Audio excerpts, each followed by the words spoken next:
पकड़ी न तुम पहचाना, बता दो कन्हैया को नाम है सुदामा। हुआ रुक्मिणी को बहुत ही अचंबा, मेहमान कैसा अजीब आ गया है, मेहमान कैसा अजीब आ गया है। देवा हे जो तर त्याला 70 गाठी, पायामध्ये चप्पल नाही, डोक्यावर फेटा नाही, अंगामध्ये शर्ट नाही, अत्यंत बारीक आहे, चालतो तर अंग थरथरतं, बोलतो तर बोबडी उडते, एवढी गंभीर परिस्थिती आहे।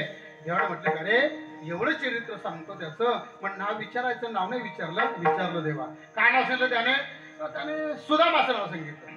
फक्त सुदामा शब्द कानावर पडला देवाला, धीर नाही पटला, पायामध्ये बूट घातले नाही, डोक्यावर मुगट घेतला नाही, अंगावर शेला घेतला नाही, सुदामा शब्द कानावर पडला तसे उडी मारली, धावत संत ही दौड़े चले आए वो,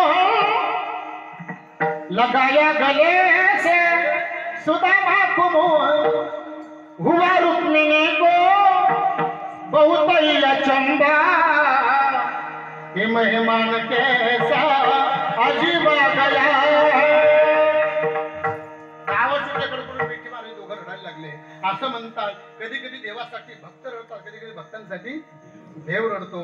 आजचं दृश्य असे दोन्ही रडायला लागले आणि एवढे रडले दोघेही देवभक्त, दोघांची पाठ ओली झाली, इतके रडले। देवाने म्हटले अरे अरे अरे सुदामा वेडा आहे का तू? मला भेटायला तुझ्या गावावरून पायी चालत आला? वेडा आहे? मला एक कॉल केला असताना अरे मला एक निरोप दिला असता, तुझ्या घरी रथ पाठवला असता मी, चल आतमध्ये चल। आतमध्ये नेलं आणि राजसिंहासन असतं जे सोन्याचं असतं, त्याच्यावर फक्त राजाच बसू शकतो, इतर कोणी बसू शकत नाही। अशा राजसिंहासनावर आपल्या घरी मित्राला बसवलं। जगातला पहिला मित्र बरं का असा, अजून झाला नाही आणि होणार गेला।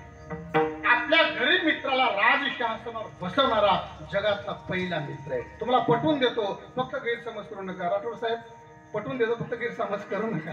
ऐका, तुमचा एखादा मित्र जर आमदार किंवा खासदार असेल आणि आहे, तुमचा एखादा मित्र जर आमदार किंवा खासदार असेल आणि जर तुम्ही त्यांना भेटायला त्यांच्या ऑफिस मध्ये गेलात, तर मला नाही वाटत त्यांच्या खुर्चीवर तुम्हाला ते बसवतील, शक्यच नाही।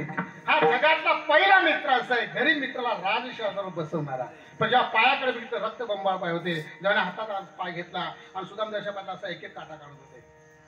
जगामध्ये असे दोनच भक्त झाले भाऊ, ज्यांच्या पायाचा काटा देवाने आपल्या हाताने काढला, तसं तर त्याने अनेकांचा काटा काढला, समजलं तुम्हाला?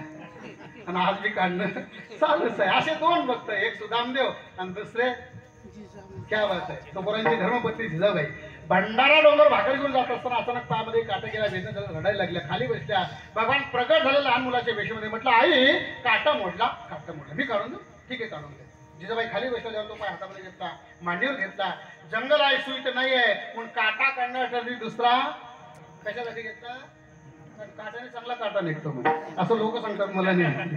काटा घेतला आणि काटा काढताना पायाला जर माती लागलेली असली तर काटा दिसत नाही, पण एक प्रक्रिया सुरू होते। आपण पहिले बोट कुठे लावतो? जिभेला, आणि तो कुठे घासतो?